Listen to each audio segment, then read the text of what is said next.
En 1922, la Argentina fue pionera en un área estratégica. Fue el primer país en crear una empresa petrolera estatal, YPF, Yacimientos Petrolíferos Fiscales. Con YPF, la Argentina comenzó a jugarle una pulseada muy fuerte a las petroleras transnacionales, que hasta ese momento eran las únicas que explotaban este recurso. Esta pulseada se sigue jugando hoy y atraviesa toda la historia del petróleo en la Argentina. El 12 de octubre de 1922, Marcelo Torcuato de Alvear asumió la presidencia de la Nación. Su política petrolera se centraría en dos personajes clave: Tomás Le Breton, su ministro de Agricultura, y el coronel ingeniero Enrique Mosconi, titular de la flamante Dirección General de los Yacimientos Petrolíferos Fiscales. Este último se convertiría en una figura central en la historia de nuestro petróleo. Quizás de las personalidades más llamativas, más importantes que tiene la historia argentina. Un patriota espectacular, espectacular. La impronta que le dio Mosconi a YPF fue brutal.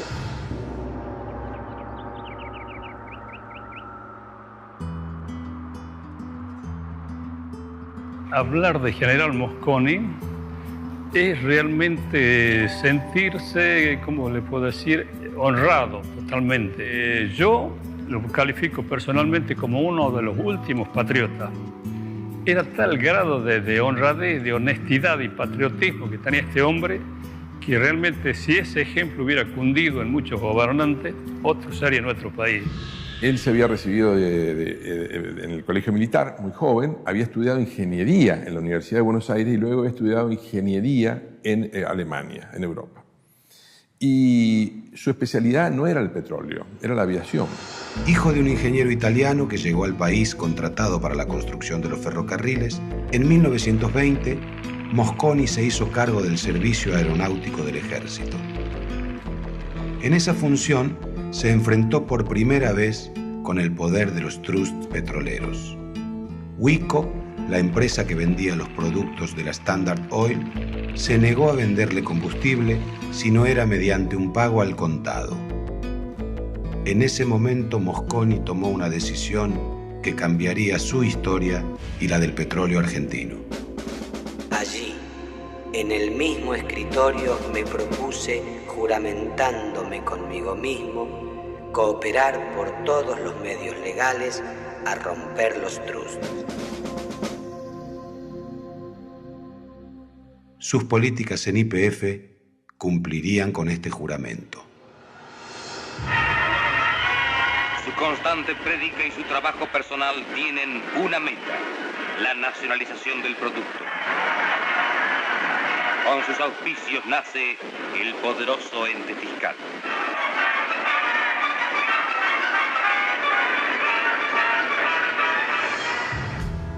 Mientras tanto, el otro personaje clave del gabinete de Alvear, Tomás Le Breton, intentaba frenar los manejos especulativos.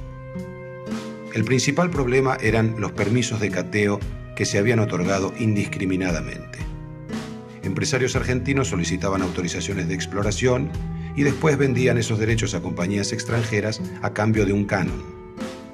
Bajo este mecanismo, los capitales privados buscaban hacerse de posiciones estratégicas. Le Breton suspendió la tramitación de permisos y envió al Congreso dos proyectos de ley que introducían grandes cambios en el Código de Minería que hasta ese momento permitía la explotación en las zonas de reserva sin pago alguno para el Estado. Alvear buscaba el autoabastecimiento. Con ese fin impulsaba la federalización y la reserva de todo el territorio nacional e intentaba negociar la explotación con las empresas privadas en mejores condiciones para la administración pública. Alvear intenta cambiar la legislación, no logra pasar esas leyes por el Congreso, entonces su reacción es de alguna manera: si no podemos cambiar las reglas del juego, con estas reglas que son malas para el Estado argentino no jugamos más. Al no tener respuesta en el Congreso, Alvear dictó las normas por decreto. El efecto fue rotundo. En 3 años se redujo el número de las solicitudes de permiso de cateo de 7.237 a solo 72. Los petroleros privados criticaron la medida oficial y cuestionaron la capacidad de YPF para explotar adecuadamente los recursos que fuesen descubiertos. Cuando Mosconi ingresó a YPF, la explotación estatal se encontraba sumida en una gran crisis administrativa y financiera. Mosconi, que no tenía experiencia en materia petrolera, se tomó varios meses para realizar un diagnóstico sobre la situación y diseñar un plan de acción para el futuro. Alvear consolidó la influencia de Mosconi para transformar a YPF en una compañía estatal con claros objetivos de desarrollo productivo. Él se compromete con esta actividad y va a tener un periodo muy corto para la notable actividad que desarrolla, porque él va a estar de 1922 a 1930, es decir, 8 años. Y en esos 8 años va a hacer una cosa extraordinaria, va a reducir el tiempo de perforación y de producción, va a multiplicar la producción de YPF, porque establece principios de buena administración que luego van a ser copiados por las empresas de todo el mundo. Alvear y Le Breton apoyaron decididamente la gestión de Mosconi. Se estableció un nuevo reglamento que le daba facultades más amplias al nuevo director para controlar YPF. Este dependería únicamente del Poder Ejecutivo para aprobar el presupuesto anual, realizar operaciones de crédito y hacer compras e inversiones. El plan de Mosconi no era que las empresas compartieran. Al principio decía que podía ser una empresa mixta, pero mixta con todo, y después fue estatal con todo. Fue avanzando y la fue organizando, hasta fabricaba surtidores, y hablaba de fabricar Alconasta, con la gente del Edesmi, y los surtidores con Ditela y con otra empresa nacional cuyo nombre no me acuerdo. Y llega así avanzando, creando los surtidores, poniendo la bandera de YPF, creando pueblos con escuelas, con iglesias, con proveedurías, copando la Patagonia. La gestión de Mosconi se reconoce porque YPF comenzó a transformarse en una empresa conocida, con influencias regionales varias, empezó a explorar en otras áreas, y creció significativamente en el volumen de reservas que manejó y el de producción. Para aumentar la producción de petróleo crudo, se compraron nuevos equipos de perforación y se generalizó el sistema de extracción con bombas. También se realizaron obras para aumentar la cantidad de agua disponible, indispensable para la explotación, y para cubrir las necesidades de la creciente población de Comodoro. Como resultado, los pozos en producción pasaron de 89 en 1922 a 353 en 1926. En los primeros años de la gestión de Mosconi, la producción creció a un ritmo del 21% anual. Aquel ansiado anhelo de autoabastecimiento de combustible parecía estar cada vez más cerca.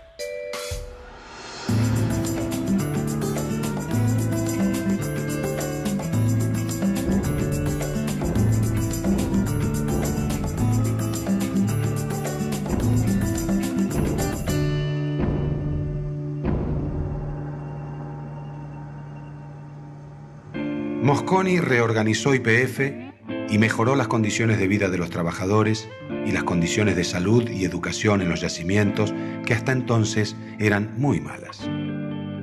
Hizo descender el precio de los alimentos creando cooperativas de consumo en Comodoro y Plaza Winkle, controladas por la empresa.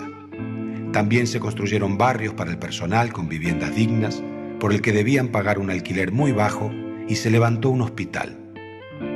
Sin embargo, las reivindicaciones gremiales comenzaban a convertirse en conflictos sindicales. La huelga de 1917 marca una serie de pautas. Las bases de la huelga eran, no había sindicato, así que fue todo espontáneo. El sindicato se constituye después. Era jornada de 8 horas, no de 12 ni de 14. Un aumento del 50% en los salarios, un aumento del 50% en las horas extras. porque trabajaban horas extras y no se las pagaban. Ley de accidentes de trabajo, que se les reconociera. La gente tenía muchos accidentes, las condiciones eran muy precarias. Pero las políticas de desarrollo de Mosconi tuvieron una contracara menos feliz. Mientras mejoraba las condiciones de vida en los yacimientos, reprimió duramente las protestas de los trabajadores, en especial las de los grupos más combativos como los anarquistas. Los obreros europeos eran considerados eficaces y mejor capacitados para su trabajo, pero propensos a la participación gremial y por lo tanto rebeldes para una mentalidad castrense como la de Mosconi. Su estrategia fue la represión y posteriormente su paulatino reemplazo por mano de obra local. Mosconi vio, porque soportó varias huelgas, 1918, 1922, 1924, y comenzó un plan hacia finales de la década del 20 de argentinización. Comenzó a traer gente del norte argentino e ir reemplazando sistemáticamente a los extranjeros. Se empezó a ir al norte, a Salta, Catamarca, La Rioja, Mendoza, San Luis, a conseguir gente argentina y traerla acá para enseñarle el trabajo. Los mismos europeos fueron siendo los maestros o los profesores de la gente del norte que vino. A mediados de los años 20, YPF dio un paso fundamental en la historia del petróleo argentino. Construyó su primera refinería. Hasta ese momento la petrolera estatal lideraba la producción de crudo, pero su actividad era prácticamente nula en la refinación y la comercialización de combustibles. La mayor parte de las ganancias de este negocio se las llevaban las multinacionales extranjeras como la Standard Oil y la Shell, que dominaban el mercado de las naftas y el queroseno. Actividad en la que la empresa estatal prácticamente no participaba. Las compañías privadas, que en muchos casos utilizaban el petróleo extraído en el país, se opusieron a la nueva refinería estatal. En la medida en que YPF ingresara al mercado del refinamiento y la venta al público, sus intereses se verían atacados. Anteriormente a Mosconi, otros dirigentes que habían manejado la explotación petrolera estatal se habían dado cuenta de que además de tener petróleo era muy importante refinarlo y venderlo, porque la crema del negocio no era tanto el petróleo, sino la venta de combustibles al público. Vos sacás petróleo y tenés que refinarlo y sacar productos. Si no, en definitiva terminás vendiendo petróleo, dejando utilidades afuera y comprando productos. Argentina no tenía nada. Había una pequeña refinería en Comodoro, y una privada y una de YPF, pero nada más. Acá construyó un monstruo, construyó una refinería gigantesca. Pese a la resistencia de los privados, el 23 de diciembre de 1925, en la ciudad de La Plata, el presidente Alvear inauguró la nueva refinería acompañado de Mosconi y una abundante comitiva. Fue uno de los últimos actos en que participó Tomás Le Breton, alejado tiempo después por diferencias políticas. Aquella estructura en el establecimiento de La Plata fue una obra colosal para la época. En ese entonces era la más grande de Latinoamérica. Hoy continúa procesando crudo y sigue siendo la refinería más importante de la Argentina.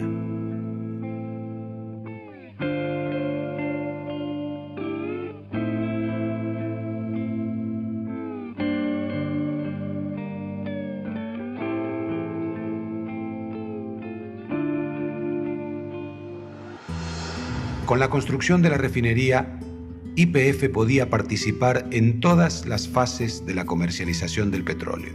Dejó de vender crudo a otros refinadores y empezó a comercializar sus propios productos. En 1928 contaba ya con 912 agencias y 1.252 surtidores. Las ventas de naftas habían pasado de 679.000 litros en 1922 a 100 millones de litros en 1928 y las de querosén de 427.000 litros a 25 millones y medio de litros en el mismo periodo. A partir de ahí entonces puede pasar a competir con la Standard Oil y la Shell, que también había entrado a la Argentina, ya no en el crudo, sino en la venta de productos al público. Empieza a armarse una red de surtidores, etc., ¿no? O sea que convierte lo que inicialmente era una explotación de petróleo en una empresa petrolera integrada, que compite como tal con las grandes internacionales. El enfrentamiento entre el Estado y los privados comenzaba a disputarse en cada esquina donde los surtidores llevaban el fruto del petróleo a los automóviles argentinos. Para comprender un poco mejor la diversidad de productos que pueden encontrarse o elaborarse a partir del petróleo, tal vez sea bueno compararlo con otra materia prima como la leche, de la cual elaboramos productos como el queso, la manteca, yogures, crema de leche. Con el petróleo pasa algo parecido. A ver, esta es la sustancia tal como se extrae, pero así como sale, tiene muchas impurezas. Entonces, mediante distintos procesos de refinamiento podemos obtener otras sustancias como la nafta, el querosén, el gasoil, el combustible para los aviones, lubricantes para los motores. Pero también se encuentran en el petróleo sustancias más sólidas, como la parafina, que sirve para hacer estas velas, o la brea de esta membrana para impermeabilizar techos. En fin, podemos pedirle muchas cosas al petróleo, menos que sea comestible o bebible. Así que, salud con la leche.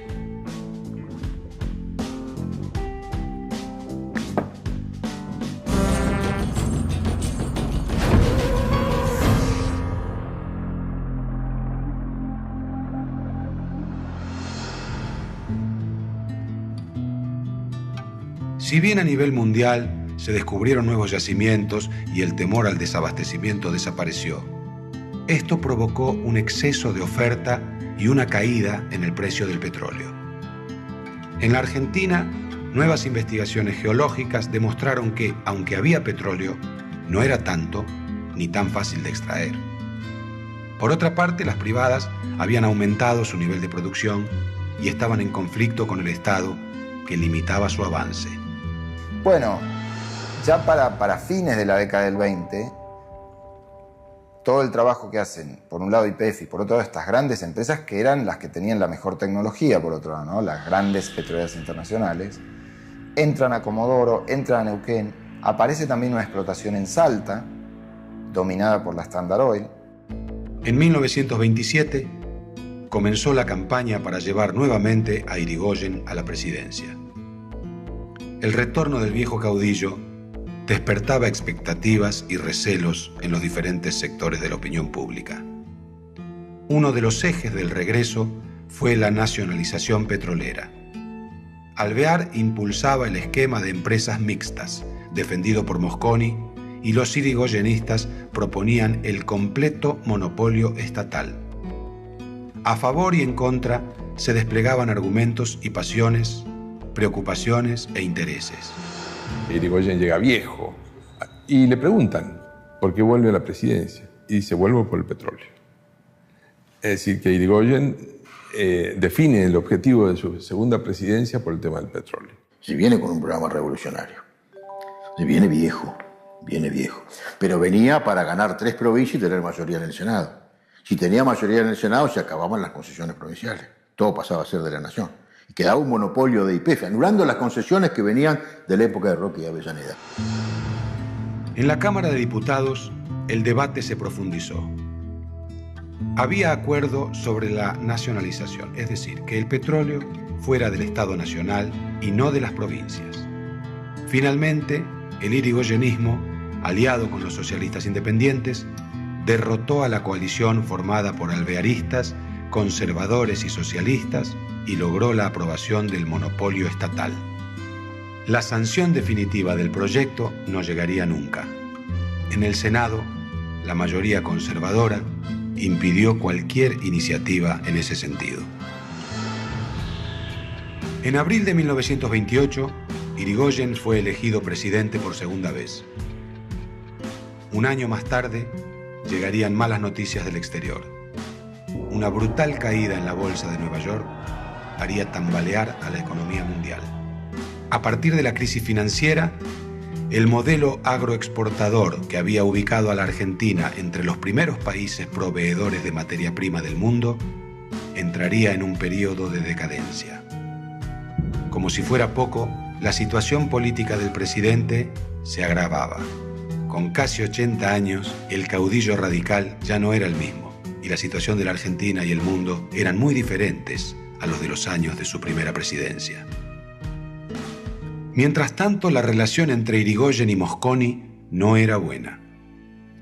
Mosconi era un ícono del nacionalismo petrolero, pero era también un funcionario identificado con Alvear. Reconocía a Irigoyen como un defensor del petróleo estatal, pero tenía una visión negativa sobre su gestión petrolera.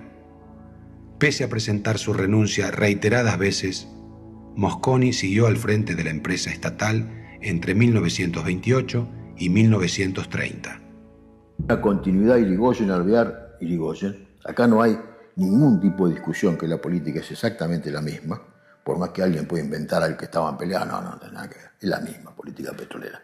Con el cambio de Le Breton y su reemplazo por Miura, porque se enojan con Alvear por los arreglos con Irigoyen. Entre 1928 y 1929, Enrique Mosconi se dedicó a viajar por el continente con el objetivo de impulsar una política petrolera latinoamericana.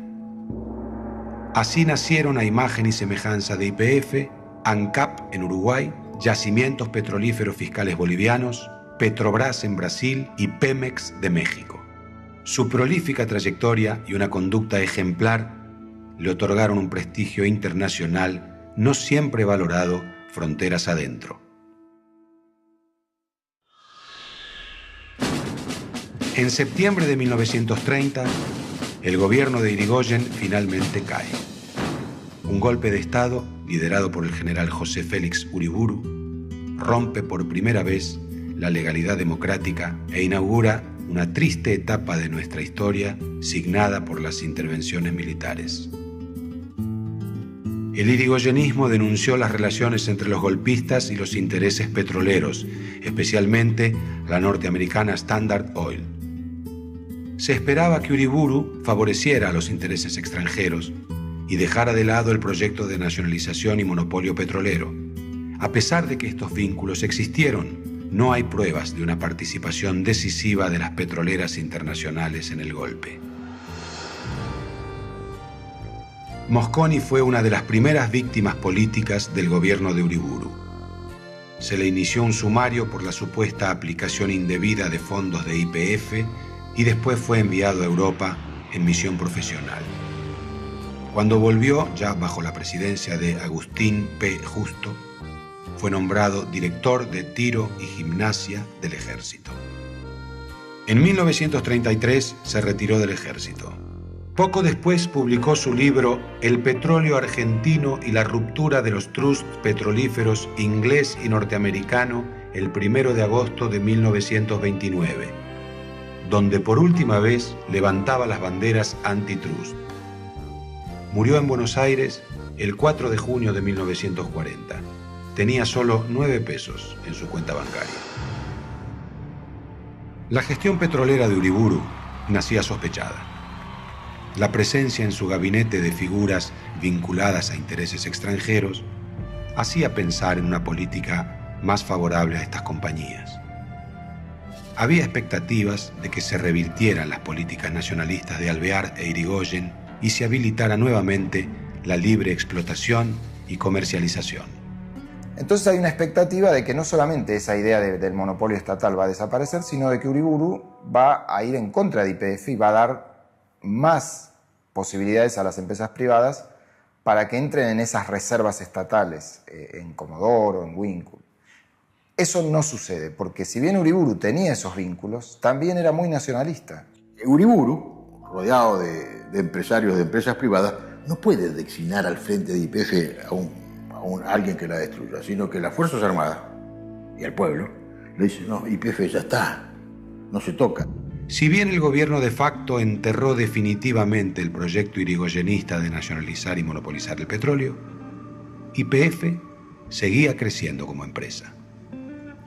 En febrero de 1931 firmó un contrato de exploración y explotación con la provincia de Mendoza y se decretó una zona de reserva que ocupaba la mitad occidental de la provincia.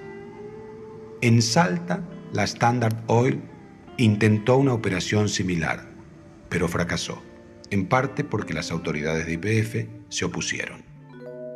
En Salta, el desarrollo inicial del petróleo lo hizo la Standard Oil, que además tenía pozos en Bolivia en el mismo yacimiento, o sea, divididos por un límite, pero entonces ya sabía que ahí había petróleo, hizo acuerdos con el gobierno salteño y empezó a desarrollar la explotación. En noviembre de 1931, la Standard Oil y el interventor provincial firmaron un contrato que incluía un pago de regalías del 10%. Las autoridades de YPF atacaron el contrato y lograron que Uriburu y su gabinete lo anularan. Sin embargo, las privadas siguieron creciendo. Finalmente, agobiado por la crisis, Uriburu debió llamar a elecciones en 1932 y entregó la presidencia al general Agustín P. Justo. Para entonces, y a pesar de los vaivenes políticos y económicos, la organización petrolera estatal estaba consolidada. Cumplía 25 años y producía alrededor de 100 millones de pesos, el 2% del Producto Bruto Interno argentino. Con el nuevo gobierno terminaba la etapa en la que los militares ocuparon las posiciones más importantes en YPF. Llegaba la hora de los ingenieros. En los años 20, el automóvil dejó de ser un artículo de lujo y mucha más gente pudo acceder a él. El auto más popular de la época era un Ford Modelo T como este. Con 1 litro de nafta podía recorrer 5 kilómetros. La tecnología ha avanzado tanto que hoy en día, con 1 litro de nafta, un coche mediano puede recorrer el doble de distancia.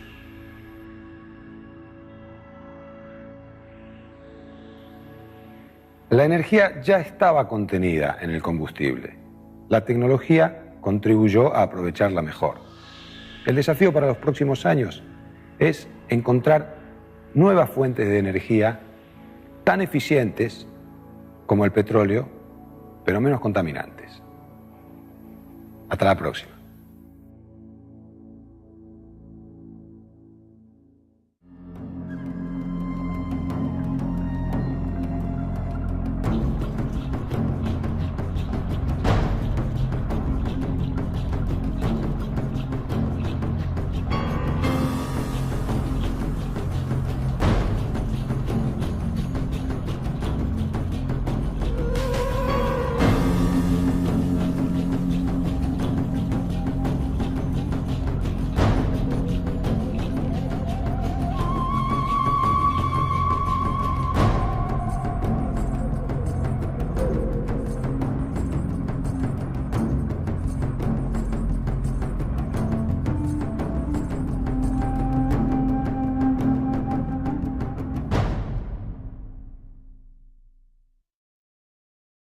Los argentinos solicitaban autorizaciones de exploración y después vendían esos derechos a compañías extranjeras a cambio de un canon.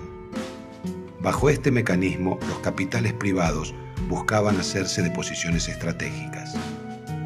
Le Breton suspendió la tramitación de permisos y envió al Congreso 2 proyectos de ley que introducían grandes cambios en el Código de Minería que hasta ese momento permitía la explotación en las zonas de reserva sin pago alguno para el Estado.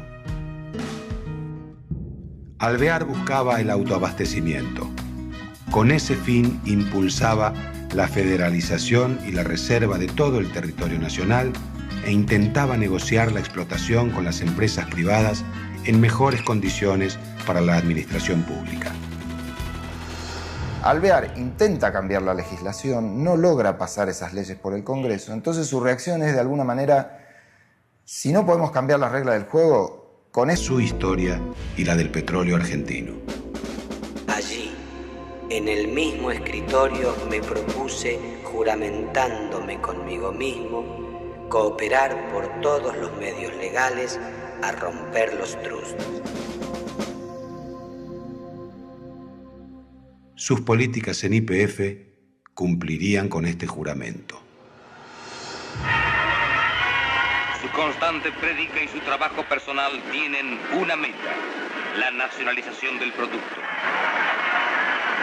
Con sus auspicios nace el poderoso ente fiscal.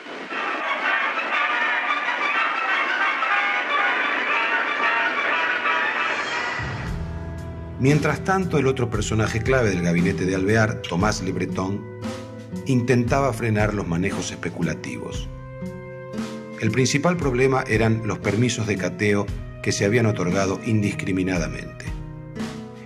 Personalmente, como uno de los últimos patriotas, era tal grado de honradez, de honestidad y patriotismo que tenía este hombre, que realmente si ese ejemplo hubiera cundido en muchos gobernantes, otro sería nuestro país. Él se había recibido en el colegio militar, muy joven, había estudiado ingeniería en la Universidad de Buenos Aires y luego había estudiado ingeniería en Alemania, en Europa. Y su especialidad no era el petróleo, era la aviación. Hijo de un ingeniero italiano que llegó al país contratado para la construcción de los ferrocarriles, en 1920 Mosconi se hizo cargo del servicio aeronáutico del ejército. En esa función se enfrentó por primera vez con el poder de los trusts petroleros. Wico, la empresa que vendía los productos de la Standard Oil, se negó a venderle combustible si no era mediante un pago al contado. En ese momento Mosconi tomó una decisión que cambiaría.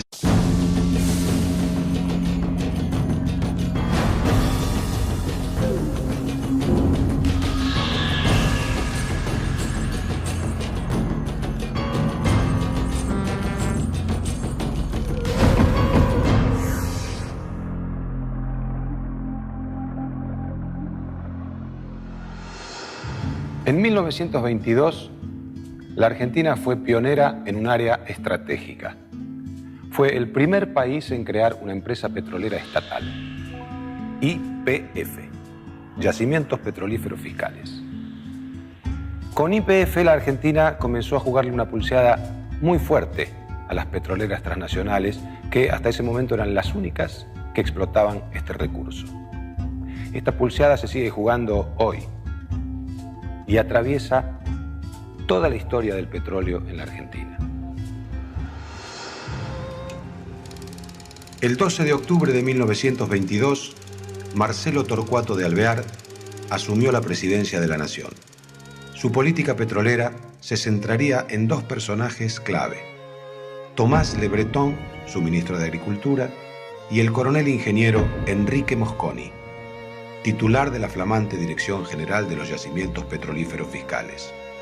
Este último se convertiría en una figura central en la historia de nuestro petróleo.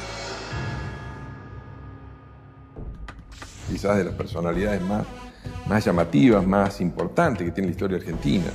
Un patriota espectacular, espectacular. La impronta que le dio Mosconi a YPF fue brutal.